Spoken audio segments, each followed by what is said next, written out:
¿Se escucha bien? Buenos días a todos. Un placer estar acá. Mi nombre es Silvia Carrió.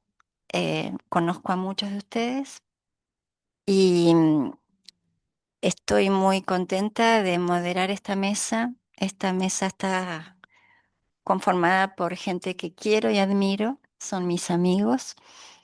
Em, Nos hemos propuesto en este rato que vamos a compartir poner el foco en lo que les pasa a algunos profesionales cuando encarnan en su actividad cotidiana este enfoque narrativo. Em, Cómo lo viven, cómo se quedan, qué piensan. Esta idea que apareció recién, ¿no? De el médico se va y sigue su vida. Eh, los voy a ir presentando a medida que vayan haciendo sus presentaciones.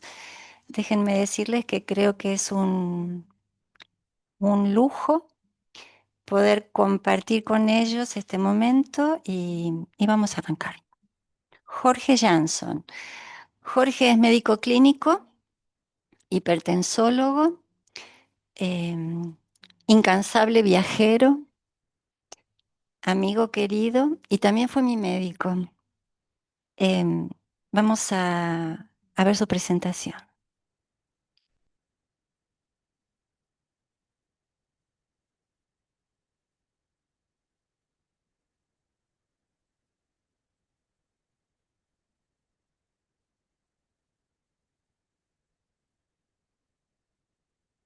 Bueno, gracias.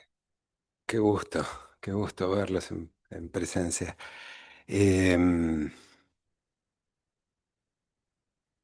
la presentación de Silvia siempre me sorprende.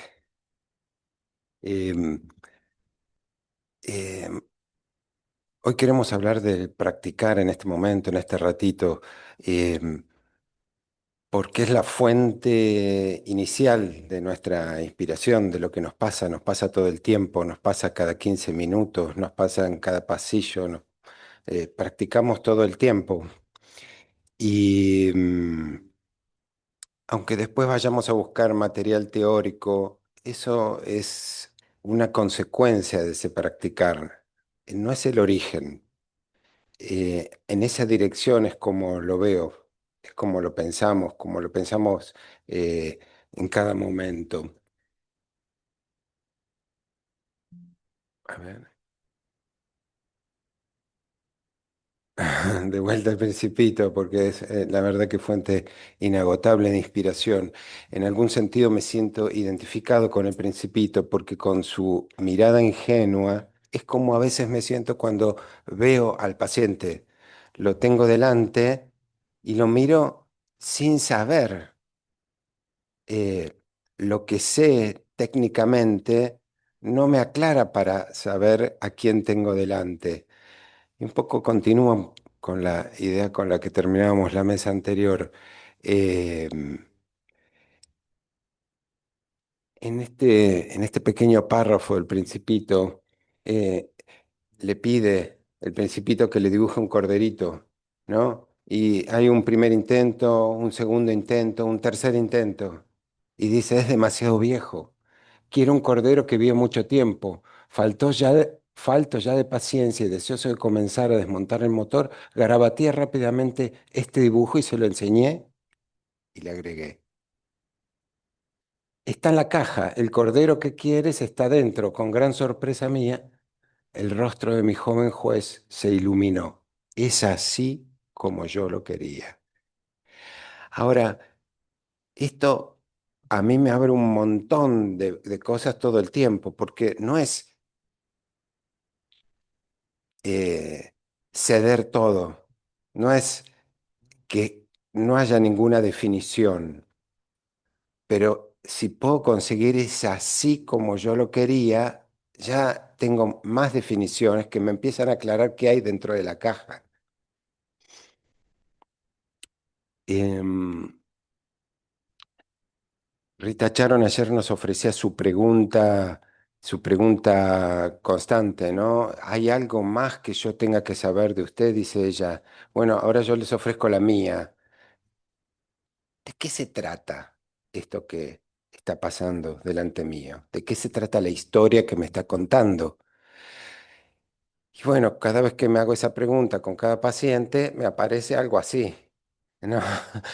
Uy, yo digo, ¿de qué se trata? Entonces, el otro día entra un paciente por primera vez, ¿no? Alto, flaco, y se sienta, medio me mira de reojo y pensaba cada palabra, ¿no? Y iba avanzando y yo digo, debe estar pensando cada palabra porque debe tener sus dudas de qué contarme, ¿no? Y entonces seguía y seguía avanzando, ¿no? Finalmente dice, yo cuando vine acá ya había ido a varios médicos, varios otros, y acá tengo el diagnóstico.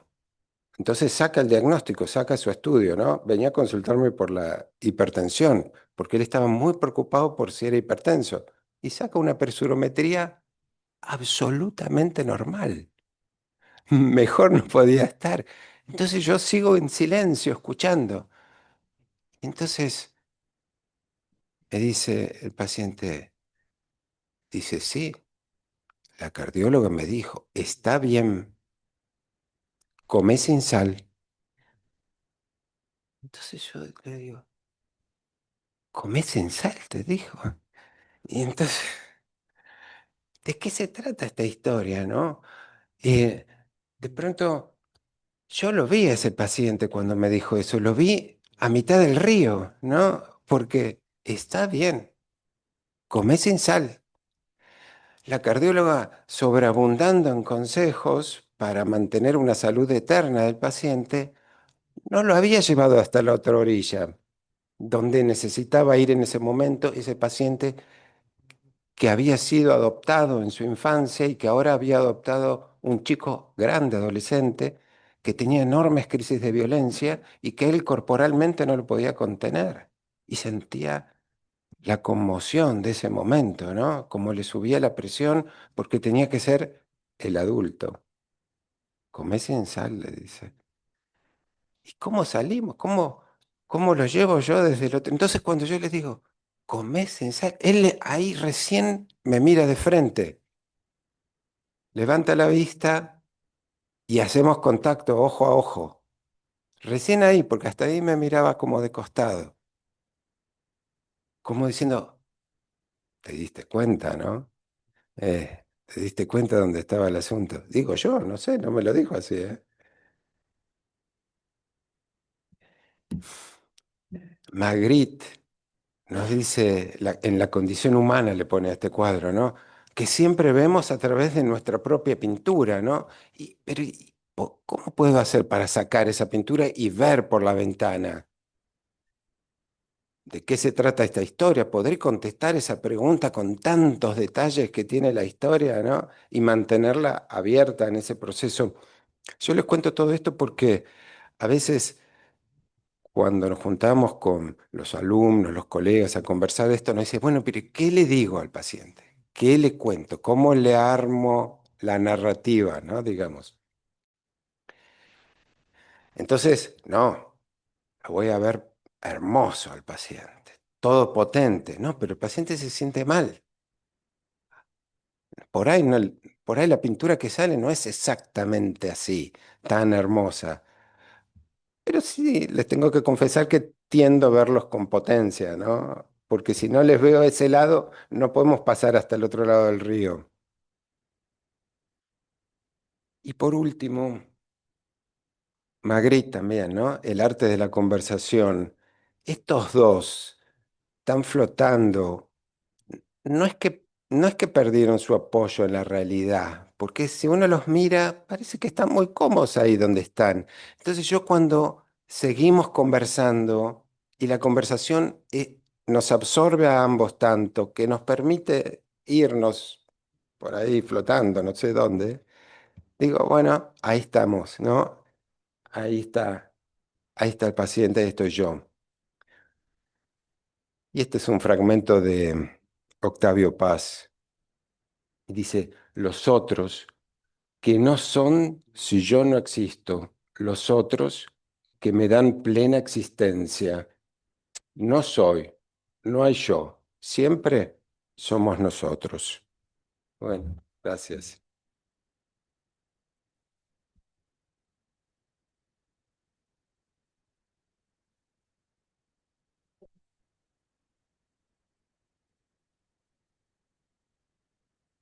Gracias, Jorge. Ahora Bea va a tomar un minuto para que pasen su presentación.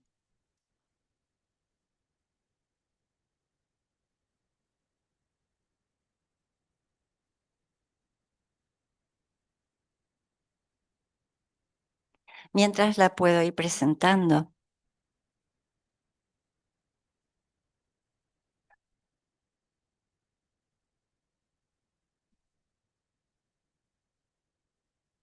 Ahí va.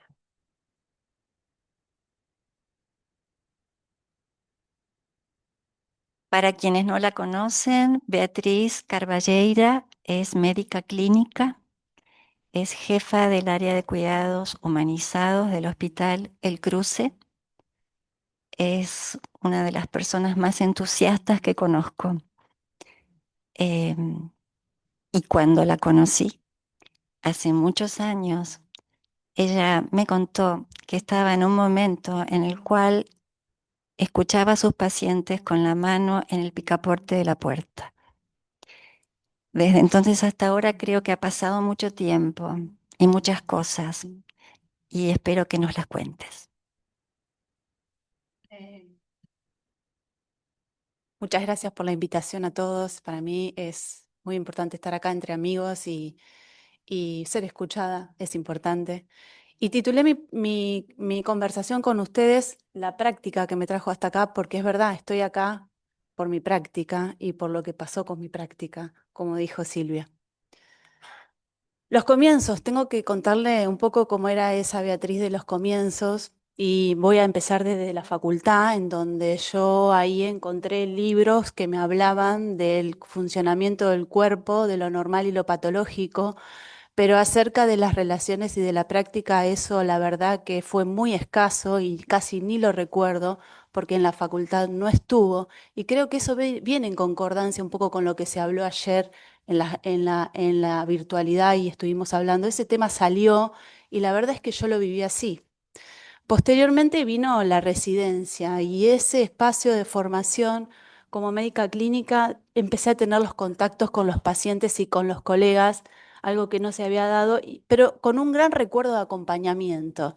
La verdad que fue un acompañamiento muy seguro, un ambiente seguro en el cual me formaba, pero yo no era la encargada de dar informes médicos, yo no era la encargada de dar diagnósticos y la verdad que fue muy parcial también esa relación que viví, pero fue la primera crisis que tuve. Al, al estar en contacto con las muertes de mis pacientes, esa fue la primera crisis que tuve. En ese momento empecé a decir, yo no sé si era esto lo que para mí era ser médico, estar en contacto con ese sufrimiento. Y recuerdo que mi jefe de residentes, que es una figura muy importante en las residencias, es la autoridad suprema, me agarró y me dijo en ese momento de crisis, en la cual yo fue la primera vez que quise abandonar el barco, digamos, me dijo, Beatriz, escúchame, hay algo que yo no te puedo enseñar, y es que te importen los pacientes. Y vos lo tenés, y es muy importante. Esta frase fue aliviadora para mí, pero fue confusa porque había algo que yo tenía que él no me podía enseñar y que nadie me podía enseñar, porque si el jefe de residentes me decía eso, era como algo que no se aprendía. Y seguí mi camino, y fue en los hospitales en donde empecé a encontrarme con los desencuentros. Y aquí hubo desencuentros porque la relación con mis pacientes, con las familias, con mis colegas era mucho más cercana y empecé a tener en momentos en donde escuchaba esto de mis pacientes.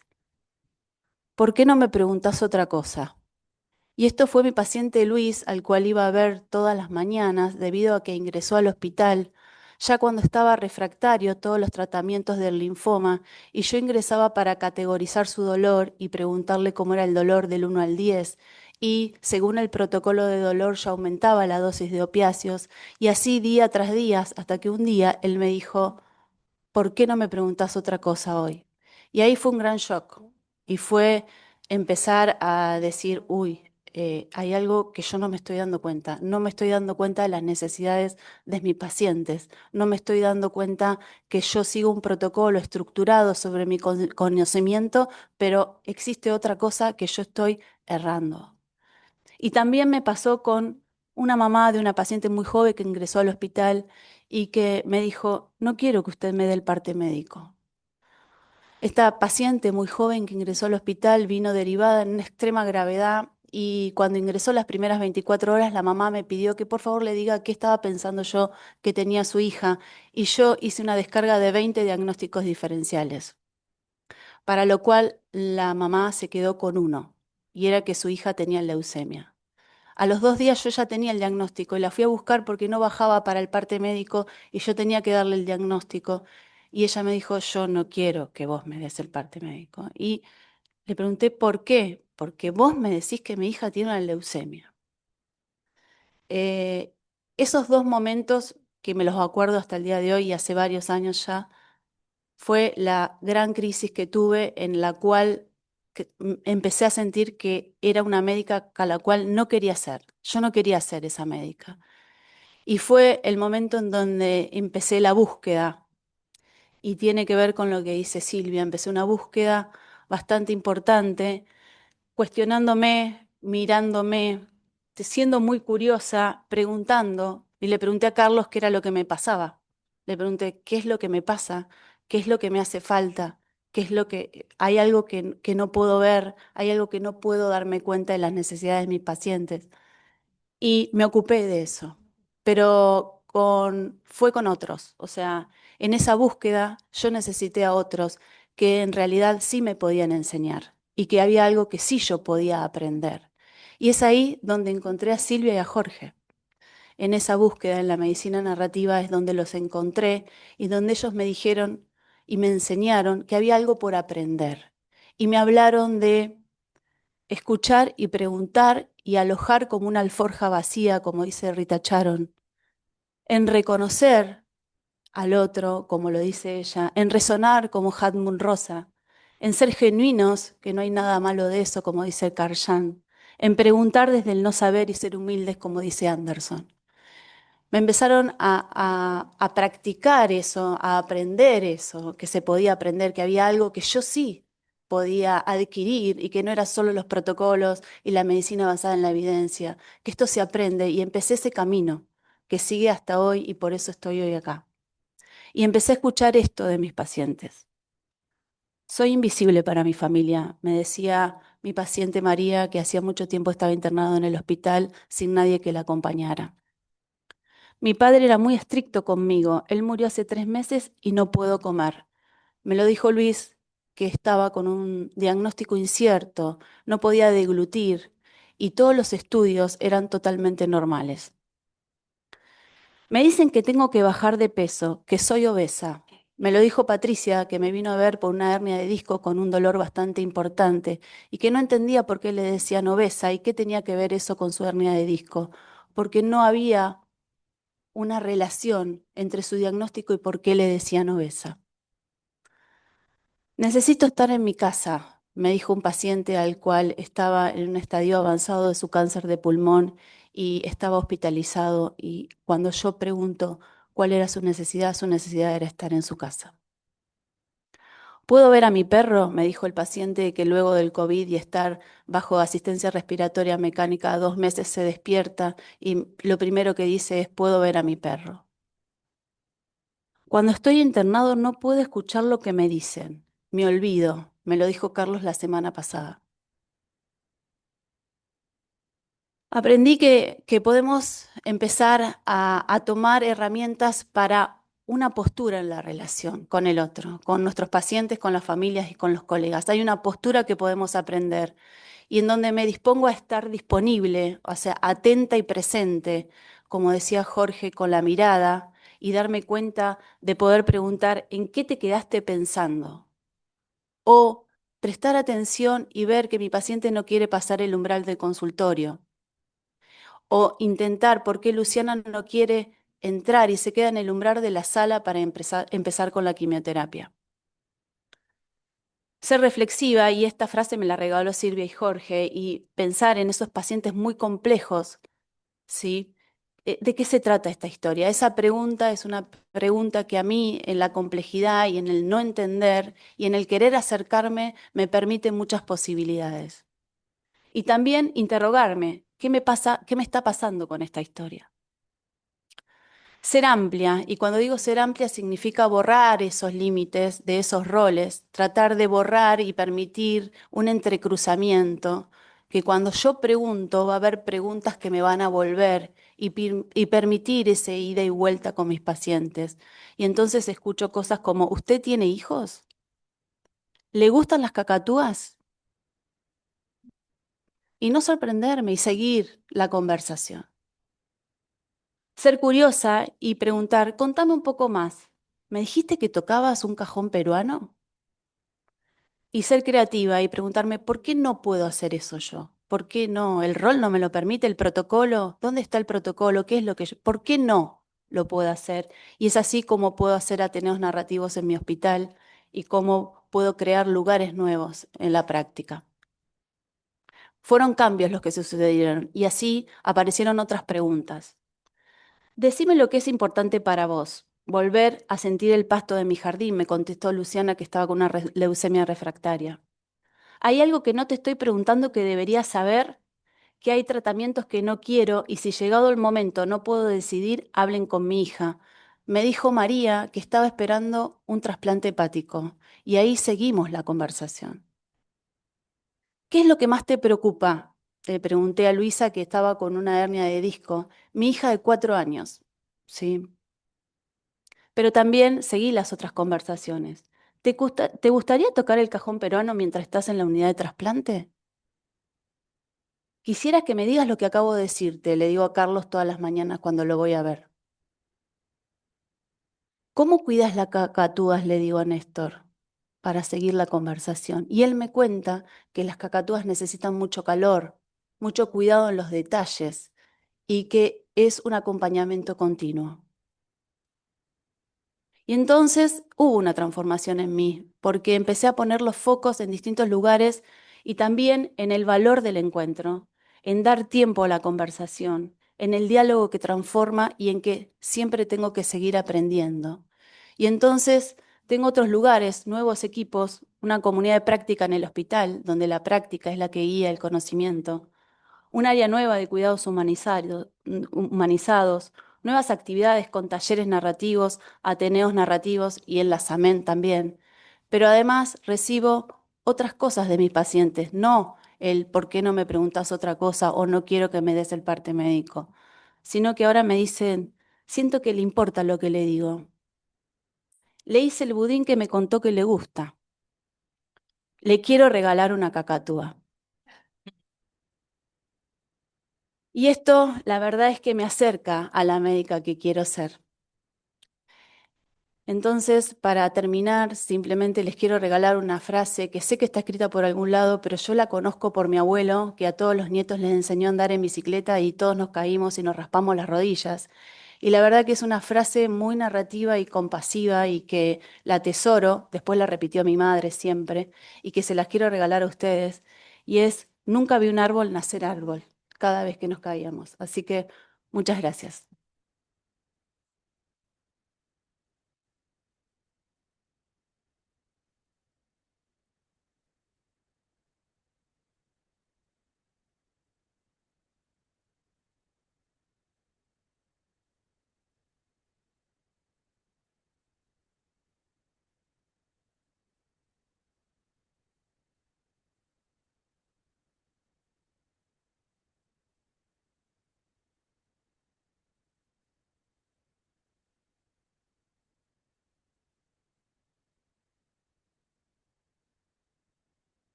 Bueno,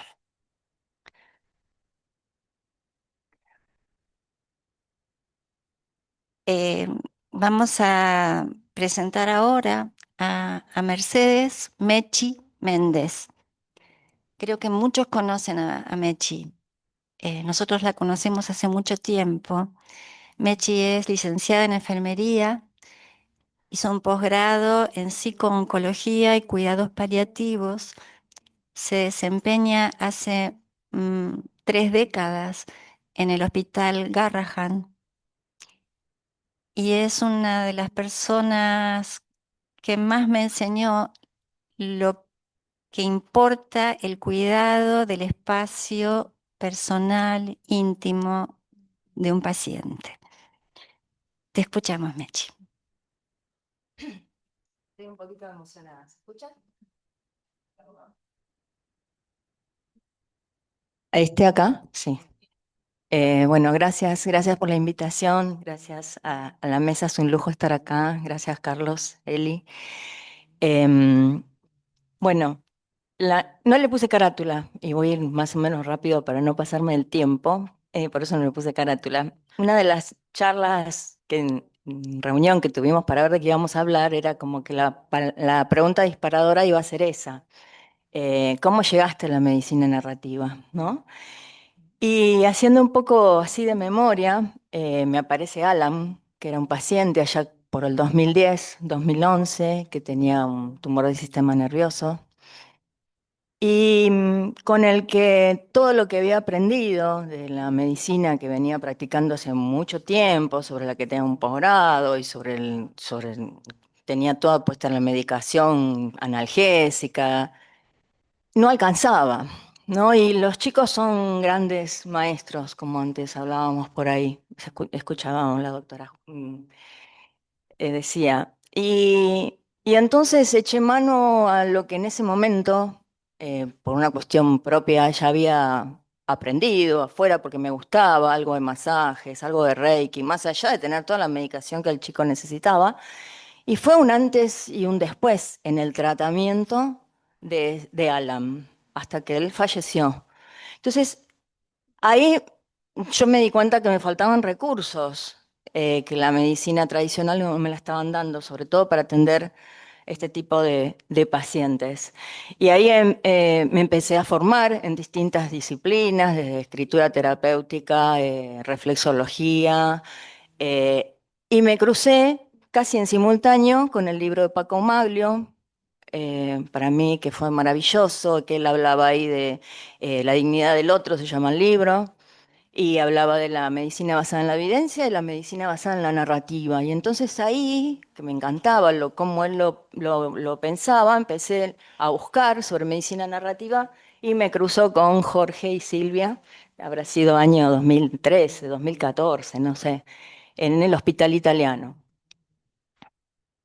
Y yo ya venía formándome, bueno, como enfermera, con un libro hermosísimo sobre comunicación terapéutica de Clara Valverde, que decía, escuchamos al paciente, pero es necesario hacer más que eso. Vamos a trabajar, paciente y enfermera, con lo que dice el enfermo. Su narrativa es el material sobre el que nos centraremos. Y cuando empiezo a hacer los talleres con Silvia y con Jorge, parte de la bibliografía era de Clara Valverde también. Entonces había como caminos que sin querer se iban cruzando y eso estuvo maravilloso. Y entonces, bueno, a partir de toda esta introducción que les hice, me di cuenta que tenía que ir implementando distintos recursos de los que iba aprendiendo y que cada chico y familia es un mundo y cada uno le va a servir distintas cosas, ¿no? Entonces traje algunas cositas como para compartir. Por ejemplo, esta era una paciente que nosotros la habíamos atendido por un osteosarcoma. Se había amputado, o sea, la veníamos conociendo hace bastante tiempo y en una de sus internaciones, un 24 de diciembre, va a la terapia. Y entonces ya yo ya la había invitado cuando quisiera, obviamente, a escribir lo que quisiera, como quisiera, y sobre eso después charlábamos y reflexionábamos. Ella me escribe su experiencia de la terapia, entonces dice, Mechi, yo me siento bien, estoy feliz, alegre ahora, pero cuando estaba en la terapia estaba asustada, tímida, estaba traumada con la terapia, pero ahora estoy alegre porque salí adelante. Pero ella seguía con el miedo de volver a la terapia, había sido muy traumático y no podía hablar de eso y casi a veces no podía ni dormir. Y este es el dibujo que acompañó esa carta. con todos los detalles, ¿no? 5 bombas de infusión, un monitor ahí arriba y una soledad, o por lo menos ella se sentía así, absoluta, ¿no? Con todos los detalles, el catéter y su cara muy seria, ¿no? Así un gesto hacia abajo. Bueno, a partir de esa carta pudimos hablar de esos miedos, se pudo verbalizar, pudimos hablar de las posibilidades o no de entrar, cómo lo pasó. eh, Nada, se pudo hacer un acompañamiento distinto a partir de haber habilitado, ¿no?, esa posibilidad.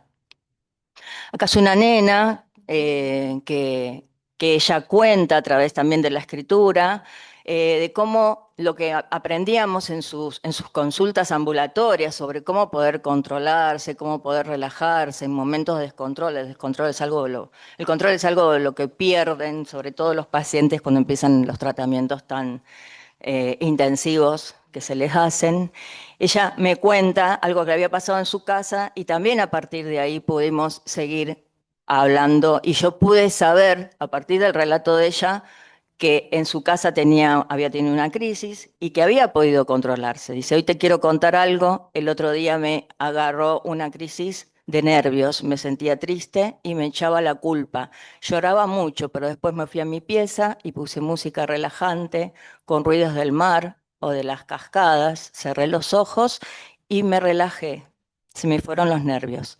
Me quedé más relajada. También descarté los pensamientos que tenía.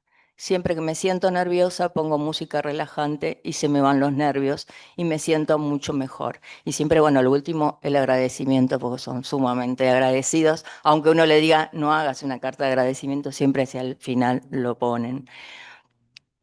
Y acá, bueno, le puse visibilizando otros duelos, porque más allá de los duelos de lo que uno habitualmente habla, que es la muerte, la desaparición física, hay un montón de duelos que uno ve a diario, de los que si no pensamos que existen, tampoco los tratamos, ¿no? Yo tengo hecho todo como una presentación específicamente sobre los duelos que no vemos, pero esto es solamente una mención y que habla de cómo los chicos que uno habitualmente ve en un servicio de oncología o de cuidados paliativos, uno está acostumbrado a ver los peladitos, pero para ellos la previa de eso y el después es muy mortificante a veces y depende de cada uno, ¿no? Y si uno no lo tiene en cuenta también, puede no llegar a entender que esté triste, que esté enojado, que nos traten mal, incluso los padres. Y, por ejemplo, esto les quería mostrar cómo lo transita un papá. Porque para un papá uno capaz que si no considera que eso es un duelo, puede pensar que no le pasa nada. Sin embargo, el papá me escribe esta carta contándome y dice, al masajear la cabeza sucede que se desprende de su cabeza la mayoría de su cabello. Al verla le dije, mi amor, hija, tu pelo se fue todo para atrás, hay que cortarlo. Le dije, mírate al espejo. Al ver explotó en llanto. Fue cuando la abracé tratando de consolarla. No aguanté el momento y también lloraba. La abrazaba, la besaba, quedé abrazado en una tristeza tan pero tan grande que me costó controlarme. En un momento nostalgia, impotencia. Mi bebé, mi bebita con un dolor tan grande, yo me sentí herido en lo más profundo de mi corazón. Es una herida tan grande, digamos, ese es el papel que nosotros capaz que encontramos ese día a la noche o al otro día o a la semana, que todavía está dolido por esto que le pasó a su hija, pero que nadie percibió si no lo tenemos en cuenta. Era una chica adolescente, no era una bebita, como él dice, pero para él seguía siendo su bebita la que le pasaba eso, ¿no? Bueno, y también pudiendo trabajar, esto fue en el servicio al que pertenezco, poder trabajar los duelos nuestros, qué pasa con nuestros duelos, ¿no? Que lamentablemente no tenemos mucho cuidado institucionalmente me refiero, desde ese punto de vista. Entonces un día también los convoqué bueno, a sentirnos nosotros cuidados, a darnos un espacio, una invitación para escucharnos entre nosotros Leí el texto ese que se llama Nosotros volamos, que escribí en relación a qué nos pasa a nosotros con la muerte de los pacientes, ¿no? Que también es algo que uno pasa al paciente siguiente y que pareciera que a nosotros no nos llegan para nada. Y bueno, un texto que gracias a Carlos lo subieron a Intramed y y ahí se puede leer. Lo leímos entre todos, hablamos, reflexionamos sobre el autocuidado y los rituales, y hicimos, bueno, con velas, y leímos 2 cuentos sobre la ausencia, las pérdidas. No me gusta la palabra pérdidas, pero no encontré otra, Meli, todavía no encontré otra que la reemplace. Y bueno, y cada uno pudo poner, obviamente, de manera voluntaria el nombre de los pacientes que fueron significativos y que todavía están ahí dando vuelta entre nosotros, a modo de cierre o de reconocimiento o de homenaje. Em, También como una paciente que ahí tenía 18, 19 años, y a veces los pacientes hacen grupos de WhatsApp cuando empiezan el tratamiento, sobre todo pasa con los adolescentes, y cuando son enfermedades tan graves, también pasa que ese grupo de WhatsApp empiezan a tener cada vez menos integrantes. Ella quedaba prácticamente sola.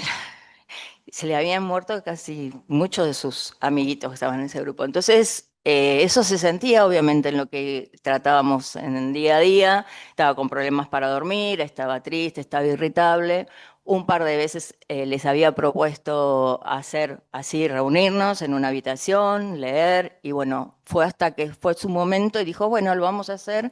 Y ese día pudimos habilitar esas emociones que ella sentía, pudimos llorar en conjunto porque también los conocíamos a los otros pacientes, pudo hablar de esos pacientes, pudo poner ese dolor en algún lugar, ¿no? Y lo hicimos a través de la escritura. Un cuento lo leí yo, el otro cuento lo leyó también uno de los médicos, que también era la primera vez que leía un cuento delante de los pacientes, o que en su consulta había un cuento, ¿no? Para leerles. Y acá, bueno, creo que es algo de lo último, ensayando despedidas. Esta es una nena que por una malformación vascular, la estábamos tratando con una lesión muy severa que finalmente el brazo no se pudo preservar. Así que eso fue previo a la amputación. Trabajamos, obviamente le propuse poder hacer alguna carta de despedida a ese brazo. Esa es mi letra porque el brazo era el izquierdo y el brazo derecho tenía como 2 vías, o sea, era casi imposible. Lo único que podía hacer era decorarlo con esas flores y corazones. Entonces ella puso, me hubiera gustado estar más tiempo contigo, hablaba así, pero es lo mejor si los médicos dicen que es lo mejor, la cirugía. Te agradezco de corazón por todo lo que hiciste por mí en todos los años que estuve contigo. Y allá, no lo llego a leer de acá, pero dice que espero que vos descanses, yo también voy a descansar, y bueno, le agradece el tiempo compartido. Esa carta después la llevamos, ella quería que esté lo más cerca de ese miembro que le iban a amputar, y fue entregada al anestesista o al cirujano cuando ella entró, y bueno, después de ahí nosotros no, hasta ahí llegamos en el trabajo con ella, y hasta dónde llegaba esa cartita, ¿no? Em, y un poco, bueno, ahí sí, el videito. Un poquito para explicarles brevemente. Yo trabajo en el Hospital Garrahan, que ya saben que todos, bueno, públicamente que estamos pasando por un momento bastante difícil. Tuvimos que salir a los medios a contar ciertas realidades, y en una de esas presentaciones también llevé un dibujo y traté de contar la importancia del equipo de salud a través de un dibujo, y fue mucho mejor recibido, recepcionado y entendido que si lo explicaba con 1000 palabras.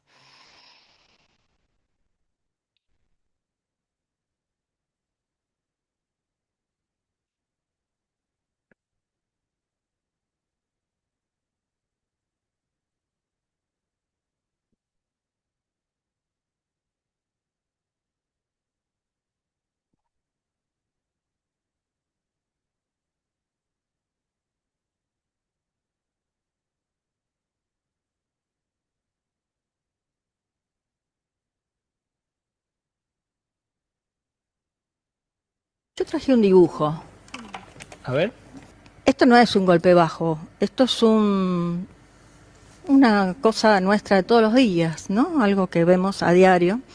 Yo la verdad que los hago dibujar bastante, a los chicos los hago escribir.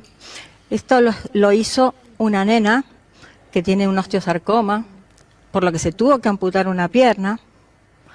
Esta nena, desde que entró, necesitó de la persona de la puerta que la recibiera, de los administrativos, necesitó un oncólogo, necesitó de la gente de resonancia, necesitó un montón de enfermeros, necesitó la persona que arregla el baño de la habitación, necesitó un montón de personal, técnico de laboratorio, ayudante de servicio, maestras del jardín que cuidan a los hijos de los que trabajan en el hospital, de las mamás que trabajan en el hospital.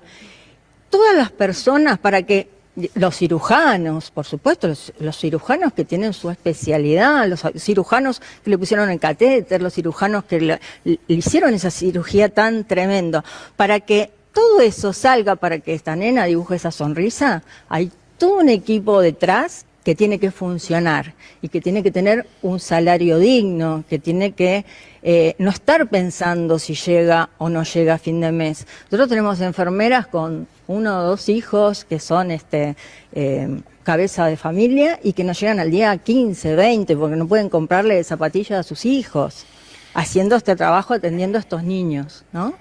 Ya me hiciste mierda la otra vez. No tengo la menor idea de que es un osteosarcoma, por suerte, Es pero... un cáncer de hueso, es un tumor en hueso, ¿sí? Es una enfermedad grave, que hay que atenderla desde el punto de vista físico, desde el punto de vista emocional. Los pacientes pasan un montón de duelos distintos, de la caída del pelo, la imagen corporal. Todo eso asistimos, atendemos a diario, el sostén de los padres, trabajar con el sufrimiento.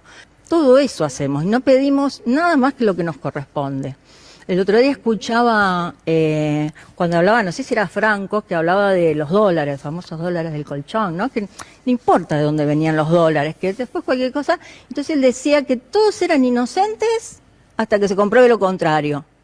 Y evidentemente en el Garrahan todos fuimos ñoquis y todos fuimos culpables hasta que comprueben lo contrario. Es muy tremendo y es muy angustioso, es muy angustiante que todo el tiempo te estén preguntando, ¿vos sos ñoqui? ¿Y vos cuánto ganás? ¿Y cuántas horas estás? ¿Y por qué? Se vive un ambiente, un clima de tristeza, de angustia, de enojo, y eso también nos enferma y no tenemos por qué soportarlo, porque No. nuestro trabajo vale. Ya lo creo, Meche. Bueno, nada más. Gracias.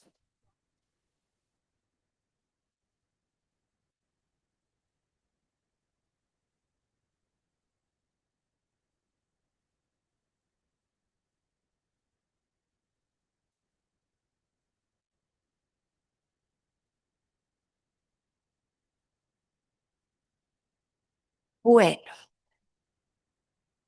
tenemos un ratito para preguntas, para comentarios, ecos.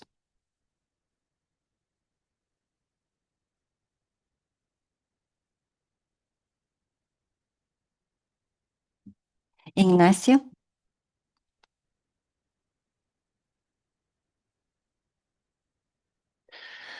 Bueno, la verdad que agradecer al todo el panel por los distintos colores, ¿no? Desde el arte, desde el desarrollo en la vocación de Beatriz y esto último que nos regalaste y nos hiciste ver, lo estamos viendo.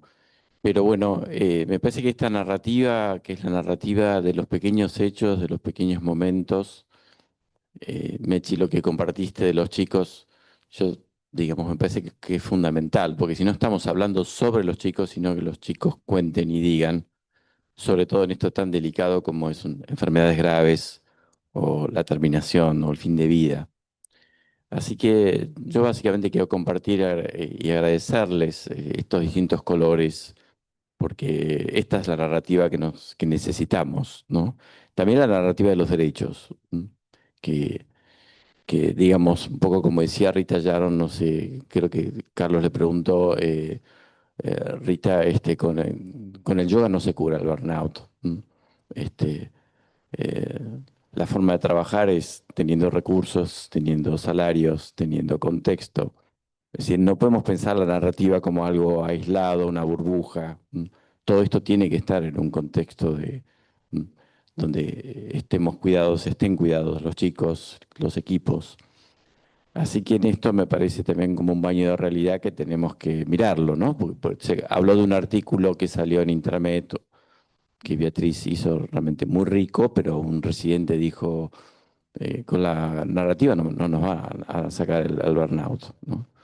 Y Beatriz le respondió muy bien y lo entendía que no es reducir la narrativa a una especie de fármaco o una fórmula mágica, sino que la narrativa tiene que estar en este contexto de lo que ustedes fueron contando. Así que, bueno, le quería agradecer. Fue muy emocionante escuchar esta mesa. Bueno, una pregunta en realidad.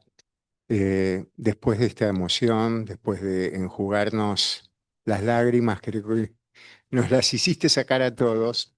Em, a mí me parece que nuevamente todos los que estamos acá tenemos una actitud y una vocación que se expresa en una historia, en una práctica y que por distintos mecanismos la hemos adquirido. La práctica narrativa, la capacidad para tratar de comunicar bien y pensar si lo hacemos, reflexionar sobre eso, cuestionarnos. Pero lo que yo pregunto es si verdaderamente es algo que podamos transmitir a los médicos en formación, a los médicos jóvenes de alguna manera efectiva. Si logramos que eso se difunda, si somos eficientes en esa difusión. Y se lo pregunto a ustedes, a la mesa, básicamente.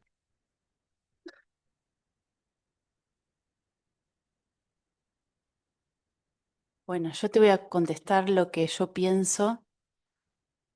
Primero tendría que ver cómo definimos la eficiencia. Yo creo ser eficiente si en un complejo de 20 residentes, dos adquieren la narrativa. Y ahí me considero que gané. Entonces, desde esa parte yo creo que sí.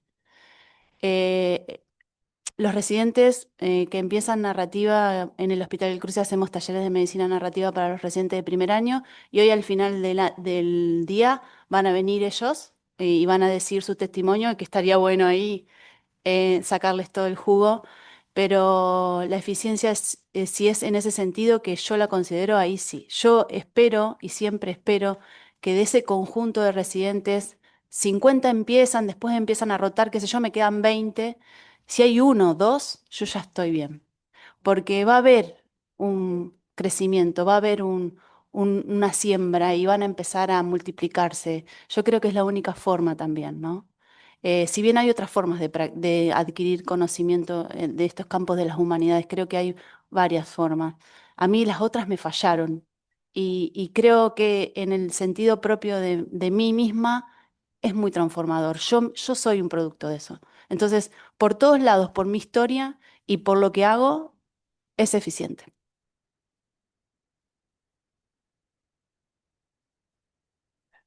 A mí me parece que Beatriz y Meche fueron súper generosas al recordar cómo nos conocimos y con Silvia empezamos a conversar estas cosas en el año 2010, estamos en el 25, imagínense, pero ellas de pronto tomaron y llevaron esto logarítmicamente, lo potenciaron así y entonces siempre nos inspiramos en nuestras conversaciones, decir, ah, mira, pasa, sigue teniendo sentido, ¿no? Volvamos a poner la semillita, el comentario. Bueno, esta misma reunión es un ejemplo de esa transmisión, ¿no?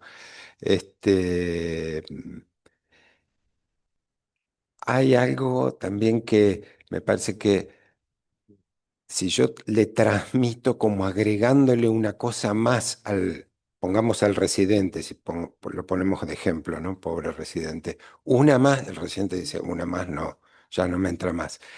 Pero si hacemos al revés, decir, ese residente ya trae algo, lo rescato, ¿no? Le rescato lo que ya trae. Y entonces el residente dice, ah, ¿no? Porque en nosotros hemos encontrado que todos traíamos algo, cada uno de un lugar distinto, de distintas formas, distintas, pero traíamos algo muchas veces de otras vertientes, que lo pusimos en juego y que, no sé, mismo Rita cuando trae su Henry James, ¿no? Eh,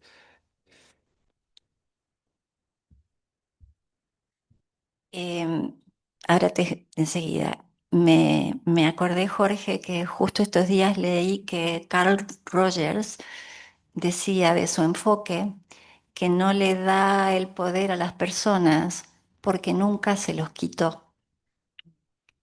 Y me parece que lo que ellos están compartiendo esta mañana habla de ese poder del que pensábamos un poco más temprano, eh,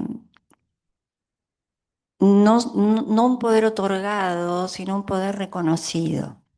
El poder que se reconoce en ellos mismos, el que otros le habilitan y el que ellos entonces reconocen en sus pacientes. Sí, no sé, Gustavo, si te referís en tu pregunta. Yo, en lo personal, no hago como vea charlas o talleres en el hospital lamentablemente no pude todavía, ni afuera tampoco. Mi manera de trabajar entiendo que es, bueno, lo que mostré tampoco, lo que mostré no era con la idea de ser un golpe bajo. Todo lo que puedo mostrar desde mi servicio es mínimamente triste, así que. Pero sí mi manera de trabajar es esa, y sí se contagia en algunos de los médicos, en algunos de los médicos o otros profesionales que rotan por mi servicio y me ven trabajar a mí, o la manera en que uno reflexiona sobre los casos, también uno reflexiona cuando tiene esta mirada desde otro lugar. Entonces yo creo que a veces sin darse cuenta uno eso lo va poniendo como una semillita en otras personas. El médico que estaba ahí, que es un becario de nuestro servicio, que ya ahora se está por ir, le encantó eso y el libro después su novia se lo regaló porque seguramente él lo va a seguir usando en su a futuro, él donde esté trabajando, ¿no? Y utilizará otras lecturas y otros recursos. Lo importante creo yo que se abre un abanico de posibilidades y no queda todo nada más que acotado a lo que generalmente nos enseñan en las universidades, que es, bueno, la medicina que practicamos y pareciera que si no salimos de ahí, no podemos hacer otra cosa. No sé si te responde. Joaquín,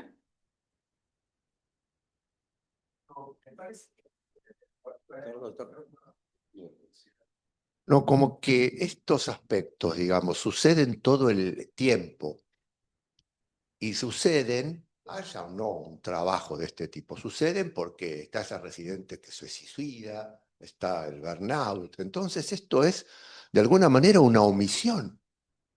Yo creo que hay que pensarlo desde ese lugar. No es que esto no sucede o cuando aparece o se habilita sucede. ¿No? Entonces, claro, es un movimiento bastante antihegemónico y los instrumentos con los que lidiamos son la negación, este rumiar en soledad, que esto me debe estar pasando a mí nada más, ¿no? La residencia es un lugar que la memoria lo vanagloria, sí, lo suaviza, es muy agradable el recuerdo, pero tiene una intensidad emocional, el inicio de la práctica, de esta práctica que Brea decía, ¿es esto lo que yo quiero vivir en este oficio de dolor y sufrimiento? Bueno, poder lidiar con eso de alguna manera más saludable es como, no sé si eficaz o no, pero yo lo plantearía como una omisión y con esa mirada, bueno, tratar de llevarlo adelante. Es muy fácil donde uno obtiene el intersticio que aparezcan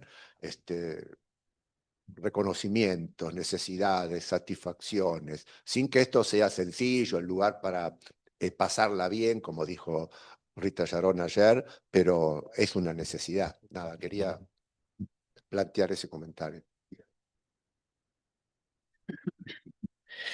Bueno, yo quiero también hacer mención que está muy bien lo que decís vos de la omisión, pero también, bueno, yo vengo trabajando con un grupo hace muchos años en el hospital y gracias a los residentes de primer año y a algunos jefes, como está Carlos Guaren acá, que habilitaron estos espacios donde los residentes, los médicos puedan encontrarse a ver qué les pasa, qué les sucede con esto del dolor, de las prácticas, de los placeres también, ¿no?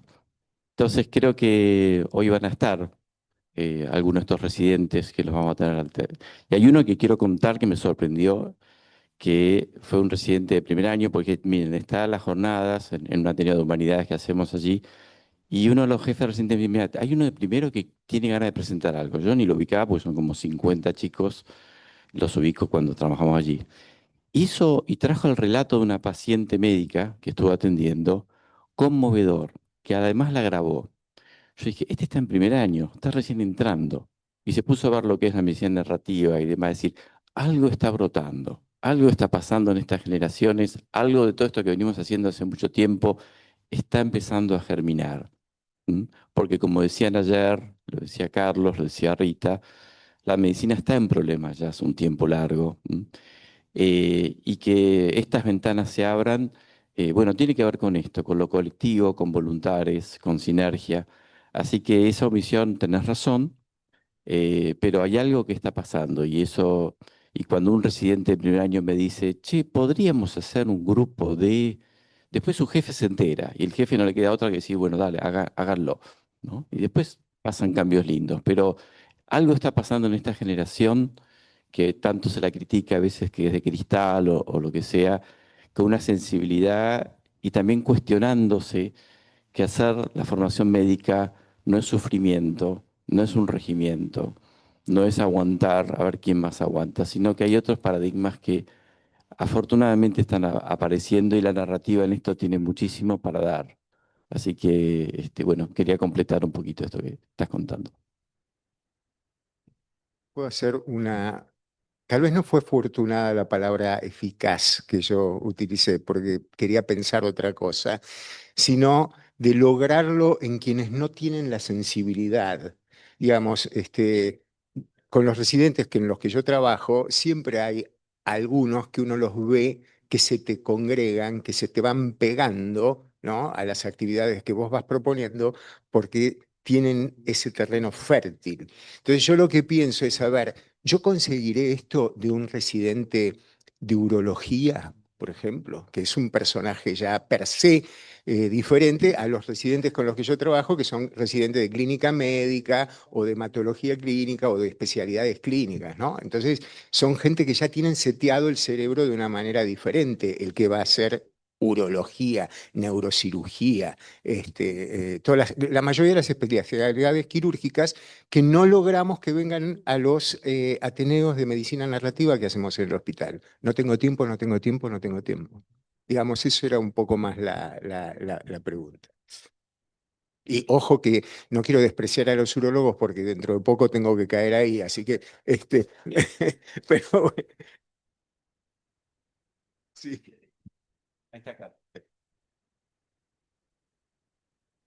Tenemos solo 2 minutos, ¿eh? Menos de 30 segundos. ¿Cómo? Bueno, la realidad es que nosotros desde la SAMEN hacemos una gran batalla de multiplicar todas las actividades que hacen todas las personas individuales en cualquier sitio de medicina narrativa para tratar de meter esta práctica en los hospitales. Cuando pusimos como misión de la SAMEN que la medicina narrativa sea parte de la práctica universitaria, la práctica asistencial, es generar esos espacios, momentos de encuentro, de reflexión.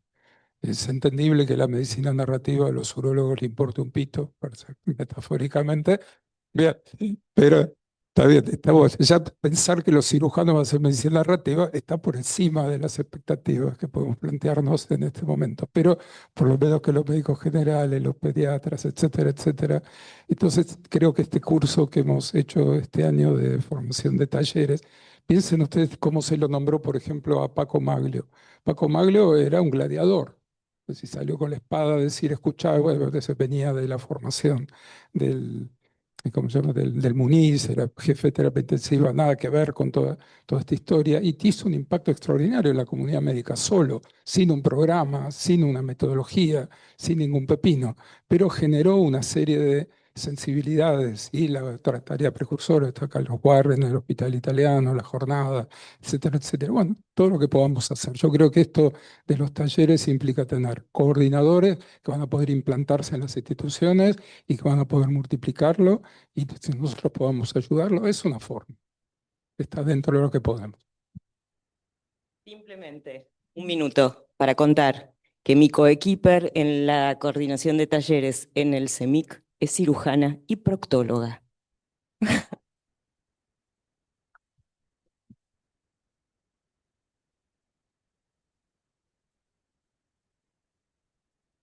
Bueno, Florcita, tenías la mano levantada.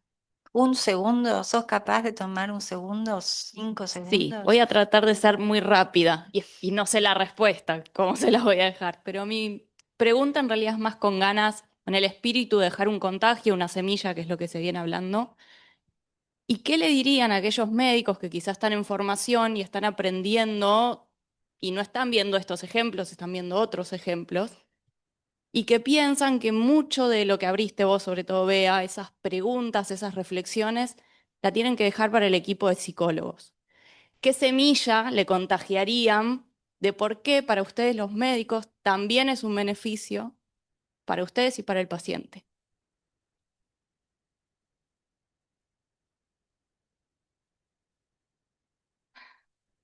Eso es bastante frecuente, digamos. Un paciente llora y ya solo ese hecho hace que llame al psicólogo, ¿no? Es así. Bueno, y la psicóloga de mi hospital ya lo conoce y ya sabe. Y entonces yo lo que hago con los residentes cuando estoy en contacto con ellos es, ¿y le preguntaste un poquito más?